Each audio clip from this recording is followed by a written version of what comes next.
everyone, welcome back. Let's order or activate your bunq card. Open the bunq app, log in, then go to the card section from your dashboard.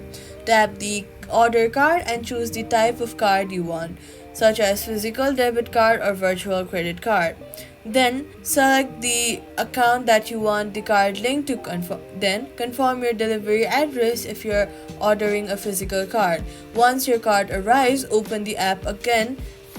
Swipe up from the bottom of your screen first, look for bunq, swipe it away. Then once the card arrives, open the app again and go to the card section. Select the new card and tap activate. You may need to confirm with the code or make your very first transactions with a PIN at an ATM store to fully activate it. After activation, your bunq card is ready for online and in-store payments. That's how to order or activate a bunq card the right way. Subscribe for more.